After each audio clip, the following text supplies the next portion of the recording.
묵도하심으로 오후 찬양 예배 함께 올려드리도록 하겠습니다.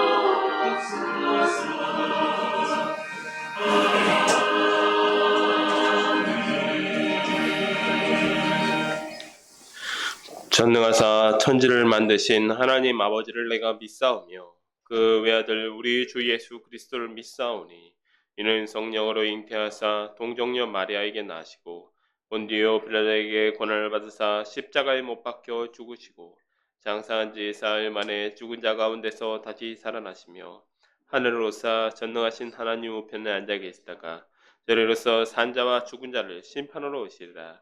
성령을 믿사오며 거룩한 공회와 성도가 서로 교통하는 것과 죄를 사하여 주시는 것과 몸이 다시 사는 것과 영원히 사는 것을 믿사옵나이다. 아멘. 이 시간 찬송 516장 함께 찬송하시겠습니다.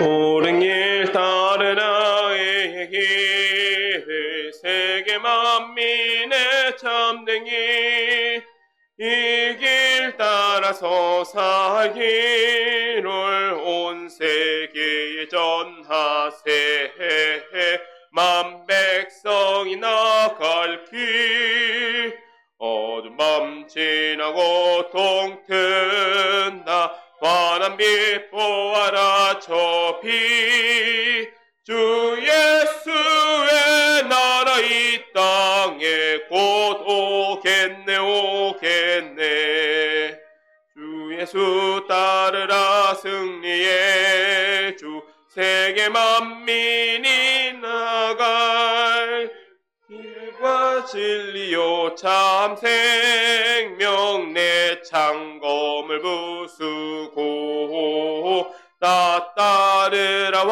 화평왕 어두운 밤 지나고 동튼다 환한 빛 보아라 저 빛 주 예수의 나라 이 땅에 곧 오겠네 오겠네 놀라운 이 소식 알리어라 세계 만민을 구하려 내 주 예수를 보내신 참 사랑의 하나님 만 백성이 따를 길 어두운 밤 지나고 동튼다 환한 빛 보아라 저 빛 주 예수의 나라 이 땅에 곧 오겠네 오겠네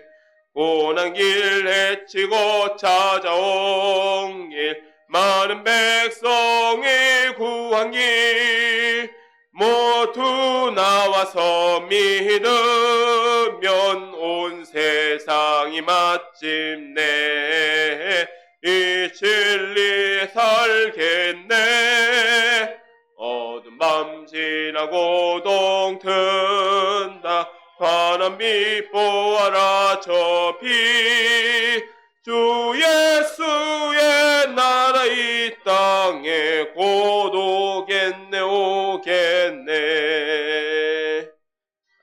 아멘. 이 시간 제가 기도하도록 하겠습니다. 하나님 아버지 참으로 감사드립니다. 우리 아기 예수님이 태어나심을 기다리는 대림절 예배를 드리고 또한 오후에 주님의 나심을 찬양하는 찬양 예배를 드릴 수 있게 하여 주시니 감사드립니다. 주님께서 이 땅에 오신 이유를 저희가 되새기게 하시며 주님께서 이 땅에 오실 수밖에 없었던 이유, 저희가 죄인된 그 이유를 저희가 마음속에 품고 나아가게 하여 주시옵소서. 주님, 오늘 이 오후 시간에 이어서 이스라엘의 그 죄악을 적발하였고 고발하였던 예레미야 선자의 사역을 함께 살펴봅니다. 주님, 예레미야 선자가 이스라엘의 죄를 적발하면서 하셨던 그 말씀을 우리가 다른 사람의 이야기로 여기지 아니하게 하시고 그 말씀을 우리 마음속 깊이 되새기며 우리의 삶을 비출 수 있도록 하여 주시옵소서. 감사합니다. 예수님의 이름으로 기도드렸습니다. 아멘.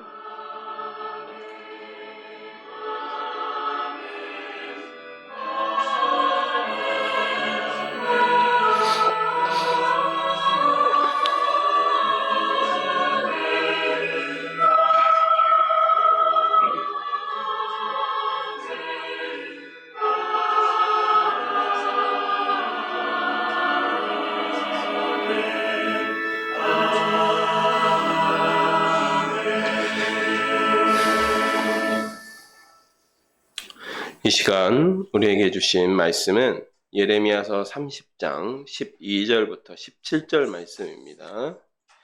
예레미야서 30장 12절부터 17절 말씀입니다. 구약성경 1099페이지에 있습니다.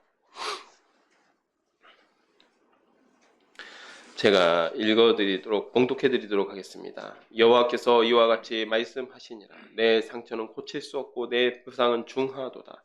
내 송사를 처리할 재판관이 없고 내 상처에는 약도 없고 처방도 없도다. 너를 사랑하던 자가 다 너를 잊고 찾지 아니하니 이는 내 악행이 많고 내 죄가 많기 때문에 나는 내 원수가 당할 고난을 내가 받게 하며 잔인한 징계를 내려도다. 너는 어찌하여 내 상처 때문에 부르짖느냐? 내 고통이 심하도다. 내 악행이 많고 내 죄가 허다함으로 내가 이 일을 너에게 행하였느니라. 그러므로 너를 먹는 모든 자는 잡아먹힐 것이며 내 모든 대적은 사로잡혀 갈 것이고 너에게서 탈취해 간 자는 탈취를 당할 것이며 너에게서 노략질하는 모든 자는 노략물이 되리라. 여호와의 말씀이니라. 그들이 쫓겨난 자라 하며 시온을 찾는 자가 없은즉 내가 너의 상처로부터 새 살이 돋아나게 하여 너를 고쳐주리라. 아멘.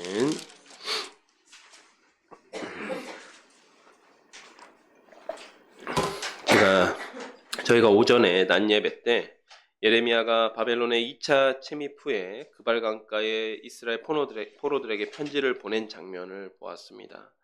이 편지에서 하나님은 포로된 이스라엘 백성에게 복을 주시면서 내 생각은 화평이다 라고 말씀하시는 장면을 보게 되죠. 그리고 이 바벨론에 포로된 이 이스라엘 백성에게 이제는 바벨론 땅에 정착하여서 이 대가 끊어지게 하지 말아라. 번성해야 된다. 번창해야 된다라고 명령하십니다. 이스라엘 백성들의 생각은 이 짧은 생각으로는 나라가 망하고 또 수많은 사람들이 죽고 포로로 이 영만리 바벨론에 끌려온 자신들의 처지를 한탄하는 것이었습니다. 그러나 하나님의 생각은 전혀 달랐다라는 것이죠. 하나님은 바벨론 포로들을 향한 하나님의 생각이 평안이라 하시며 나를 찾으라 라고 말씀하십니다. 그리고 예루살렘의 남은 백성들과 포로들 중에서도 암약하던 거짓 선지자들을 향한 심판을 선포하십니다. 오전에 14절까지 저희가 살펴보았는데요.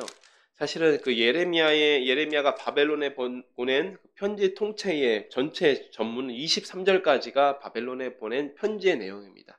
다만 그 내용상으로 저희가 좀 구분을 하다 보니까 14절까지가 바벨론 포로, 아까 이 2차 포로 된 그발강가에 보낸 그 바벨론 포로들에게 전하는 내용이라면 15절은 이 대비되는 것이죠. 지금 예루살렘의 남은 자들, 그리고 바벨론과 예루살렘에서 여전히 백성들을 선동하고 있는 거짓 선지자들에 대한 이 심판의 내용이 15절부터 23절까지 기록되어 있습니다.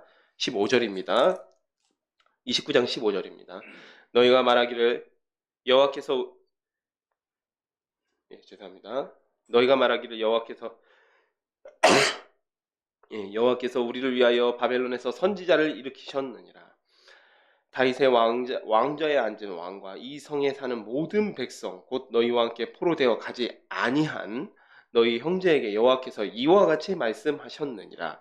만군의 여호와께서 이와 같이 말씀하시되 보라 내가 칼과 기근과 전염병을 그들에게 보내어 그들에게 상하여 먹을 수 없는 몹쓸 무화과 같게 하겠고 내가 칼과 기근과 전염병으로 그들을 뒤따르게 하며 그들을 세계 여러 나라 가운데 흩어 학대를 당하게 할 것이며 내가 그들을 쫓아낸 나라들 가운데에서 저주와 경악과 조소와 수모의 대상이 되게 하리라.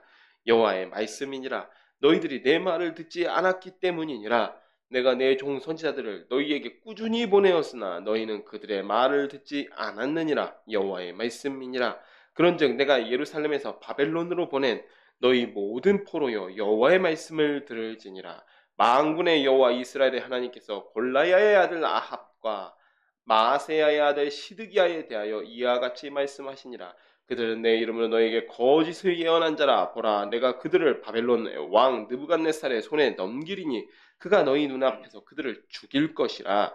바벨론에 있는 유다 모든 포로가 그들을 저주거리로 삼아서 이르기를 여호와께서 너를 바벨론 왕이 불살라 죽인 시드기야와 아합 같게 하시기를 원하노라 하리니 이는 그들이 이스라엘 중에서 어리석게 행하여 그 이웃의 아내와 간음하며 내가 그들에게 명령하지 아니한 거짓을 내 이름으로 말함이라. 나는 알고 있는 자로서 증인이니라. 여호와의 말씀이니라 하시니라. 아멘. 여기 15절에서 이스라엘 백성들이 이야기한다는 거죠. 우리를 위해서 바벨론에서 선지자를 일으키셨다라고 하는데 이 선지자는 우리가 보통 바벨론에서 일어난 선지자 하면 대표적으로 떠오르는 분들이 있죠. 에스겔이라든지 다니엘이라고 하는 분들이 있는데 이런 분들을 이야기하는 것이 아닙니다. 여기 쭉 보시면 이미 느끼셨겠지만 여기서 말하는 선지자들은 이 거짓 선지자들을 이야기하는 거죠. 그러니까 다니엘이라든지 에스겔 이런 분들이 활동하던 시대이기는 하지만 사실은 이분들은 아직은 좀 경험이 일천하고 경험이 많이 부족하고 좀 연소했던 것 같습니다. 이 편지를 보낸 당시에는요. 그러니까 백성들의 아직까지는 좀 주목을 많이 받지 못하던 선지자들이었습니다. 다만 이 본문에서 함께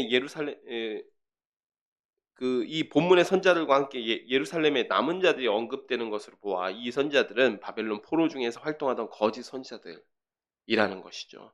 본문에 이름이 등장하고 있습니다. 골라야의 아들 아합, 마아세야의 아들 시드기야, 그 다음에 24절부터 살펴볼 느헬람 사람 스마야 같은 이들입니다.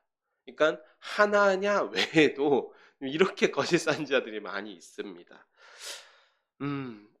하나님께서 자기 처지를 비관하고 한탄하는 바벨론 포로들에게는 예루살렘의 남은 자들, 바벨론 포로들에게는 예루살렘의 남은 자들이 좀 부러웠겠죠. 그런데 그런 거 부러워할 필요가 없고 예루살렘의 남은 자들은 상하여서 먹을 수 없는 악한 무화과와 같다라고 말씀하시며 내가 칼과 기근과 전염병으로 죽이신다라고 말씀하십니다. 또한 하나님께서 이 바벨론의 포로들을 신중하게 옮겨 심은 좋은 무화과이죠. 두 광주리 무화과 비유에 의하면 이 좋은 무화과가 있는데 이 바벨론까지 가서 시키지도 않았는데 제 뜻대로 활동하는 이 미혹하는 거짓 선지자들을 향해서 바벨론의 느부갓네살 왕이 거짓 선지자들을 화형시킬 것이다 라고 예언합니다. 22절 말씀이죠. 느부갓네살이 볼 때 여러분 우리가 느부갓네살 왕의 시선으로 좀 볼까요? 느부갓네살 왕의 시선으로 보면 이 포로들을 잡아왔기 때문에 그러니까 이 아수르랑 약간 포로 정책이 다르죠. 포로들을 잡아와서 포로들의 문화 자체는 좀 인정해주는 그런 것들이 이제 바벨론의 이 통치 방식이었는데 왔는데 이 선지자라는 자들이 일어나서 뭐 바빌론이 망할 것이라는 둥 하면서 막 백성들을 선동하고 있다고 하면 느부갓네살 왕의 입장에서는 이런 거짓 선지자들이 이 불순분자들이죠. 그러니까 이 느부갓네살 왕이 이 국정을 혼란시키는 불순분자들 이런 사람들을 제거한 겁니다. 그래서 그 제거한 것이라는 것인데 23절을 보면 심지어 이 자칭 선지자라고 하는 자들이 이웃의 아내와 간음까지 하였다. 그들의 삶조차도 형편없는 삶이었다라는 것입니다.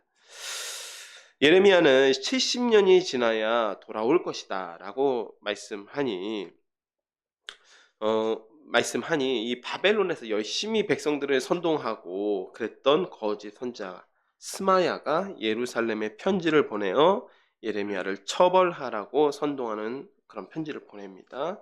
그리고 24절 이하는 여기 24절부터가 이 스마야의 편지라는 것이 아니라 이 스마야의 편지가 왔었고 24절 이하는 스마야가 보낸 그 선동하는 편지를 전해 들은 예레미야의 답장이라고 할 수 있습니다. 예. 그러니까 이 24절부터 32절까지 스마야의 편지를 굉장히 압축해서 간략하게 요약이 돼서 나와요. 그리고 우리가 또 이후에 이제 살펴볼 건데 여러분 이 마아세야의 아들 시드기야를 좀 주목해서 기억해 주십시오. 네.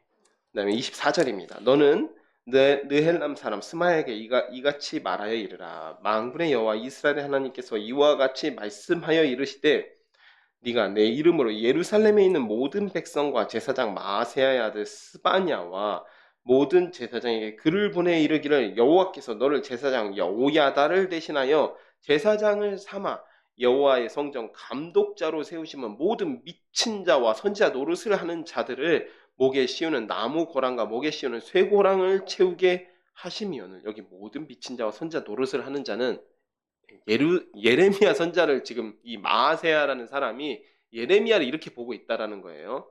예. 이제 내가 어찌하여 너희 중에 선지자 노릇을 하는 아나돗 사람 예레미야를 책망하지 아니하느냐. 그가 바벨론에 있는 우리에게 편지하기를 오래 지내야 하리니 너희는 집을 짓고 살며 밭을 일고 그 열매를 먹으라 하셨다 하니라. 제사장 스바냐가 스마야의 글을 선지자 예레미야에게 읽어서 들려줄 때에 여호와의 말씀이 예레미야에게 임하여 이르시되 너는 모든 포로에게 전언하여 이르기를 여호와께서 느헬람 사람 스마야를 두고 이같이 말씀하셨느니라. 내가 그를 보내지 아니하였거늘 스마야가 너에게 예언하고 너에게 거짓을 믿게 하였도다. 그러므로 여호와께서 이와 같이 말씀하시니라. 보라, 내가 느헬람 사람 스마야와 그의 자손을 벌하리니 그가 나 여호와께 패역한 말을 하였기 때문에 이 백성 중에 살아남을 그의 자손이 하나도 없을 것이라. 내가 내 백성에게 행하려 하는 복된 일을 그가 보지 못하리라 하셨느니라. 이것이 여호와의 말씀이니라. 예, 거짓 선지자 스마야가 예레미야의 편지를 받고 이제 격분해서 제사장 스바냐에게 편지를 씁니다. 이 당시에 스바냐 제사장은 이 성전의 총감독이었는데 26절을 보면 이 선지자 스마야가 미친 자, 선자 노릇을 하는 자라고 예레미야를 이렇게 폄하를 하고 있죠. 그리고 예레미야를 체포하라고 압력을 넣고 있는 것입니다. 이러한 편지를 쓴 이유는 일전에 예레미야 20장 한번 기억을 더듬어 보시면요. 2차 포로 전이죠. 예레미야 20장은 2차 포로 되기 전입니다. 그때는 무슨 일이 있었냐면 깨진 옹기 비유, 그 다음에 옹기장이의 비유, 깨진 옹기의 비유가 19장, 20장에 기록되어 있었습니다. 한번 기억을 더듬어 보십시오. 근데 그때 성전의 총감독이 누구였냐면 바수훌이라는 제사장이 있었습니다. 그때에는 이 예레미야가 깨진 옹기의 비유를 했다라는 것을 전해 듣자마자 어떻게 하죠? 예레미야를 체포해가지고 성전문에서 때리고 성전문에 묶어서 하루 동안 이렇게 감금해 두었던 일이 있었습니다. 그러니까 그러한 일들이 이미 있었기 때문에 이 스마야라는 거짓 선지자가 예레미야를 이번에도 좀 체포해라라고 압력을 넣었던 것입니다. 그런데 여기 29절에 보면 제사장 스바냐는 예레미야에게 편지를 읽어줍니다. 여기서 읽어서 들려주었다 라고 하고 있죠. 29절이죠. 읽어서 들려주었다라고 이야기하고 있는데 이게 원어적인 뉘앙스로는 어떤 의미냐면 은밀하게 읽어줬다라는 뜻입니다. 귀에 들려주었다 이런 뜻입니다. 즉 이 스바냐 제사장이 선지자 예레미야를 독대해서 은밀하게 그 편지의 내용을 전달해 주었다는 뜻입니다. 이게 왜 그랬을까요? 우리 조금만 생각하시면 알 수 있는 내용입니다. 만약에 이 편지를 성전에서 이 제사장이 공개적으로 만약 읽었다라고 하면 어떻게 될까요? 그러면 백성들이 또 선동되어서 예레미야를 체포해라, 예레미야를 죽여라라고 할 그런 위험성이 있는 것이죠. 그러니까 이 스바냐 제사장이 비밀리에 예레미야를 만나서 이러한 편지가 왔었어 하고 전해주었다라는 것입니다. 그리고 이 스바냐 선지자에 대한 우리가 스바냐 선자가 아니라 죄송합니다. 스바냐 제사장에 대한 것을 우리가 잘 모르지만 여기에 기록된 게 마아세야의 아들 스바냐라고 되어 있습니다. 그리고 아까 가짜 선지자 중에 마아세야의 아들 시드기야라고 되어 있습니다. 이 두 사람이 형제인지는 알 수 없습니다. 알 수 없지만 드러난 정보로만 보면 우리가 형제처럼 보이긴 하죠. 형제처럼 보이죠. 마아세야의 아들 스바냐와 마아세야의 아들 시드기야. 근데 형제일 수도 있고 형제가 아닐 수도 있지만 형제라고 한다면 형제가 가는 길이 다른 것이죠. 스바냐 제사장은 죄송합니다. 계속해서 스바냐 제사장은 어찌 해서든 예레미야를 보호하려고 했던 것이고 그 다음에 마아세야의 아들 시드기야, 이 바벨론 포로 잡혀간 이 시드기야는 거짓으로 예언을 해서 백성들을 선동했던 것입니다. 우리가 사실은 살다 보면 보통 이제 형제들이 좀 비슷한 길을 가는 경우도 많지만 보면 좀 전혀 다른 길, 전혀 다른 입장에 서 있는 분들도 많이 있는 것 같은데 성경에서도 이 가문이 좀 그랬던 것 같습니다. 예, 그리고 이제 26절에 보면 제사장 여호야다를 대신하여서 제사장을 삼았다고 하는데 이 여호야다가 누군지 정확하지가 않습니다. 이제 이 성경에 기록된 여호야다는 이 유다 여왕 아달랴를 대신하여서 이 요아스 옹립했던 그 대제사장 여호야다라는 대제사장이 있었는데 너무 시간 차이가 많이 납니다. 그래서 그 여호야다였을 수도 있고 아니면 이 스마야 전에 이제 전임 총감독의 이름이 여호야다였을 가능성도 있습니다. 두 가지 가능성이 다 있는 것입니다. 이제 아달랴를 물리쳤던 그 여호야다 제사장이라면 마치 그때처럼 그러니까 나쁜 여왕 아달랴를 물리쳤던 것처럼 너도 이 미친 자, 또 선지자 노릇을 하는 예레미야를 좀 네 손으로 없애야 되는 거 아니냐라는 뜻으로 여호야다를 했을 수 있습니다. 네, 이런 두 가지 해석이 가능하다라는 점을 말씀드립니다. 자, 그 다음에 이 30장의 말씀은 회복의 말씀입니다. 회복의 말씀인데 왜 30장이 여기에 배치되어 있냐면요. 26장부터 29장까지는 전체적으로 어떤 내용을 가르치고 있죠? 지금 거짓 선지자들과 싸우는 내용들이 있습니다. 29장은 이제 편지긴 하지만 이 바벨론에 있는 거짓 선지자와 싸우는 것이고 28장까지는 예루살렘에 남아있던 거짓 선지자들과 싸우는 내용이었죠. 그러니까 이 30장은 근데 회복의 말씀이 나옵니다. 포로 귀환에 대한 예언인데 26장에서 29장 읽어본 내용으로 살펴보자면 거짓 선지자들이 임의로 떠드는 많은 수년 내에 바벨론이 망하고 바벨론 포로가 돌아오게 된다. 이러한 말들을 떠들고 있는데 30장의 말씀은 그게 아니고 하나님께서 정하신 때가 있다라는 겁니다. 그리고 하나님께서 정하신 때는 어느 날 갑자기 바벨론이 망하는 때가 아니고 우리 이스라엘이 하나님께서 정해놓으신 모든 징계와 환란을 다 당한 후에야 하나님께서 회복하시고 구원하실 때가 온다라는 이야기입니다. 그래서 30장의 내용은 세 구절의 세 단락의 예언으로 이루어져 있는데요. 세 단락 내용이 다 같은 말씀을 하고 있습니다. 하나님의 징계가 임한 후에야 하나님의 구원이 있다라는 내용입니다. 첫 번째부터 살펴보겠습니다. 1절부터 11절까지입니다. 여호와께로부터 말씀이 예레미야에게 임하여 이르시니라. 이스라엘의 하나님 여호와께서 이와 같이 말씀하여 이르시기를 내가 내게 일러준 모든 말을 책에 기록하라. 여호와의 말씀이니라. 보라 내가 내 백성 이스라엘과 유다의 포로를 돌아오게 할 날이 오리니 내가 그들을 그 조상에게 준 땅으로 돌아오게 할 것이니 그들이 그 땅을 차지하리라. 여호와께서 말씀하시니라. 여호와께서 이스라엘과 유다에 대하여 하신 말씀이 이러하니라. 여호와께서 이와 같이 말씀하시되 우리가 무서워 떠는 자의 소리를 들으니 두려움이요 평안함이 아니로다. 너희는 자식을 해산하는 남자가 있는가 물어보라. 어찌하여 모든 남자가 해산하는 여자같이 손을 자기 허리에 대고 모든 얼굴이 겁에 질려 새파래졌는가. 슬프다 그날이여 그와 같이 엄청난 날이 없으리라. 그날은 야곱의 환난의 때가 되미로다. 그러나 그가 환난에서 구하여 함을 얻으리로다. 만군의 여호와의 말씀이라. 그날에 내가 내 목에서 그 멍에를 꺾어버리며, 그러니까 하나냐처럼 자기가 임의적으로 멍에를 꺾는 게 아니라 하나님께서 직접 멍에를 꺾으시는 날이 있다라는 것이죠.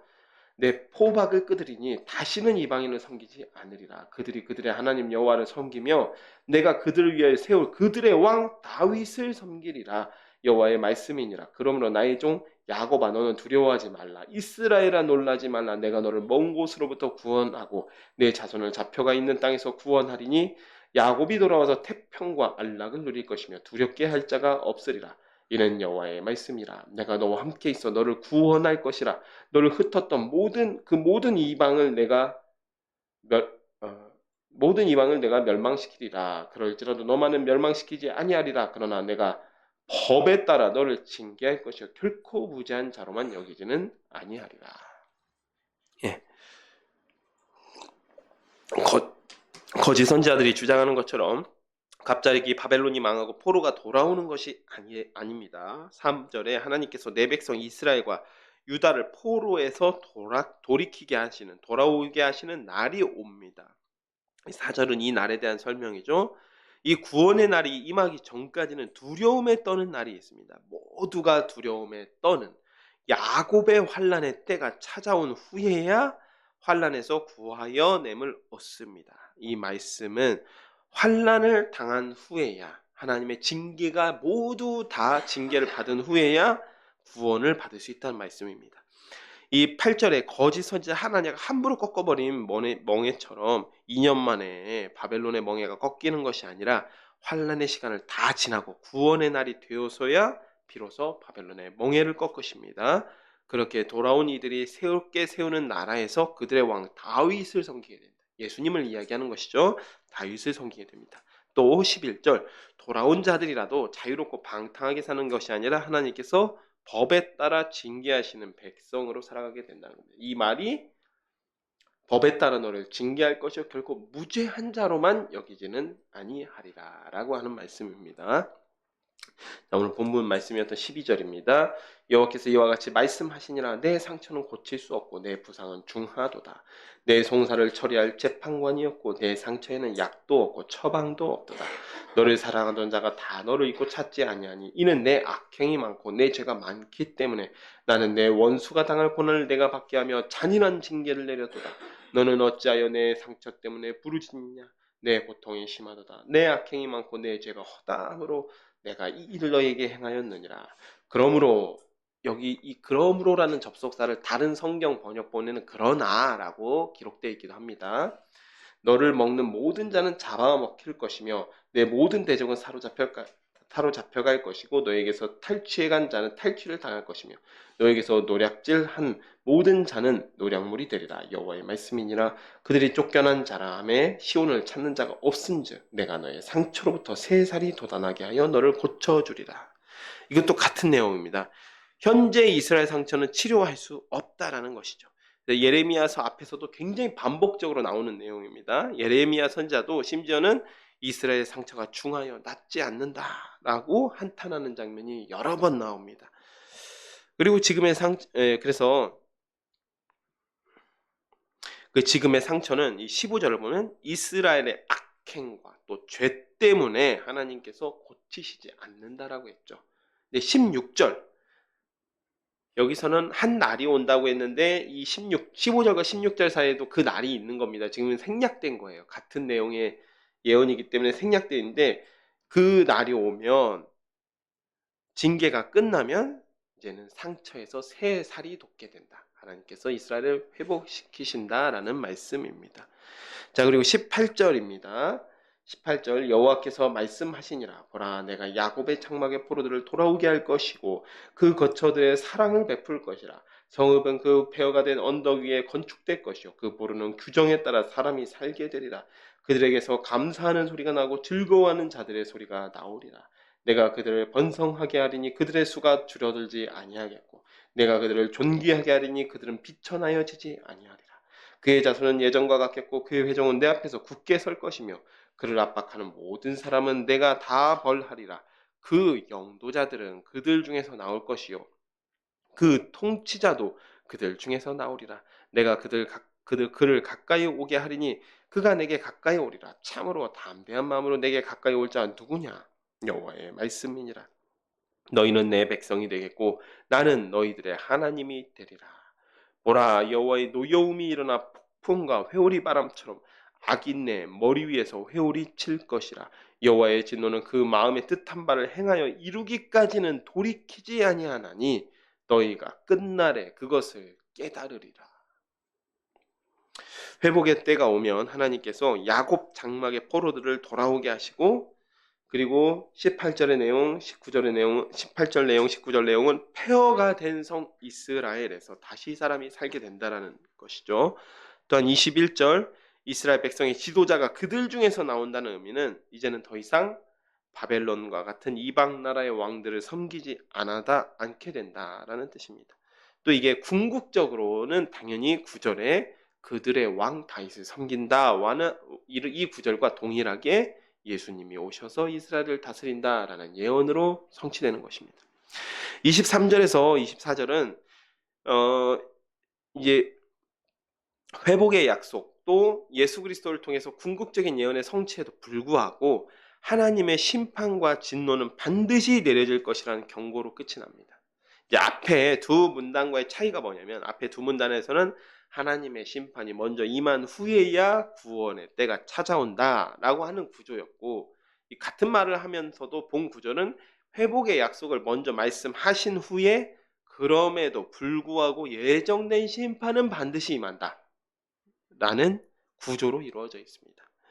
구조가 약간 다르기 때문에 다르지만 하나님의 심판과 진도가 반드시 이루어진다라는 이 강조하는 구절로 볼 수 있을 것입니다. 사랑하는 샤론의 가족 여러분, 우리가 오후에 살펴본 본문은 거짓 선지자들의 거짓말을 직접적으로 반박하시는 하나님의 준엄한 말씀을 볼 수 있었습니다. 하나님께서는 바벨론이 망하고 포로는 돌아오게 된다라는 거짓말을 그냥 두고 보시지 않았습니다.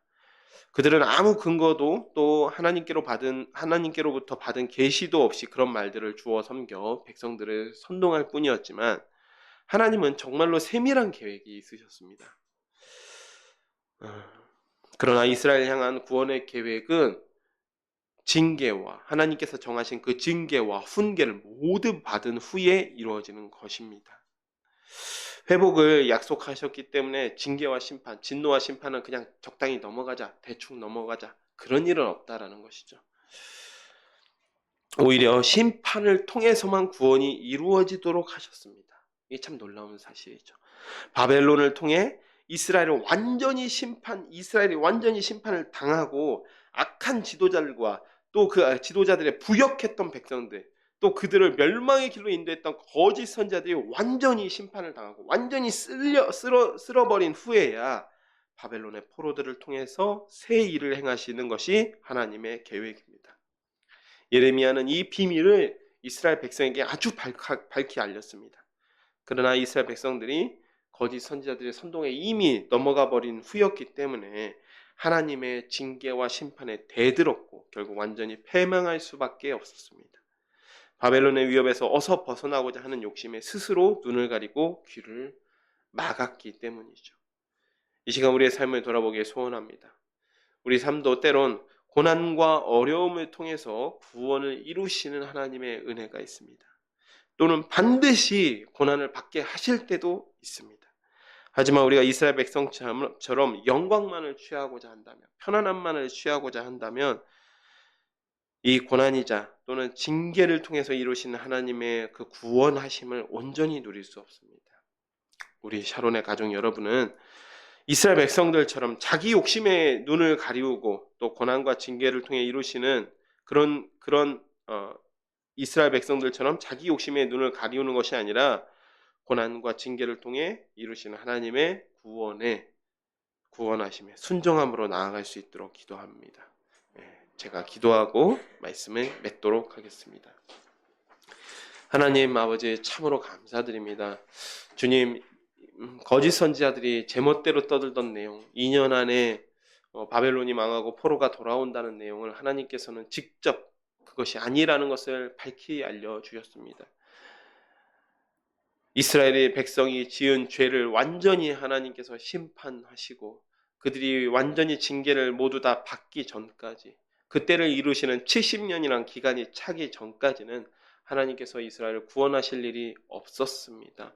그러나 이스라엘 백성들은 당장의 어려움을 모면하고 싶었고 당장의 그 두려움을 잊고 싶었기 때문에 거짓 선지자들의 거짓말에 기꺼이 속아 주었습니다.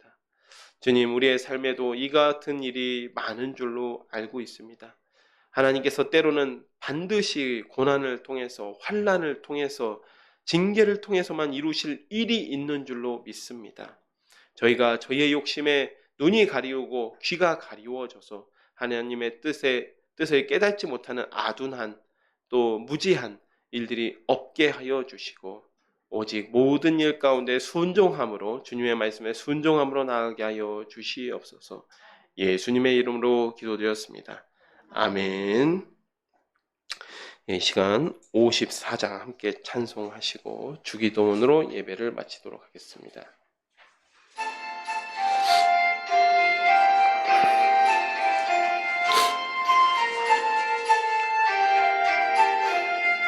주여 복에 구하오니 편히 가게 하시고 사람마다 준혜로 이기도록 하시고 광야 같은 세상에서 항상 인도하소서. 주의 복된 말씀 듣고 무한 감사합니다. 구원받은 주의 성도 열매 맺게 하시며 우리 함께 항상 계시옵소서. 아멘. 하늘에 계신 우리 아버지여, 이름이 거룩히 여김을 받으시오며 나라가 임하시오며 뜻이 하늘에서 이루어진 것 같이 땅에서도 이루어지이다. 오늘 우리에게 일용할 양식을 주시옵고 우리가 우리에게 죄 지은 자를 사하여 준 것 같이 우리 죄를 사하여 주시옵고 우리를 시험에 들게 하지 마시옵고 다만 악에서 구하시옵소서. 대개 나라 권세와 영광이 아버지께 영원히 있사옵나이다. 아멘.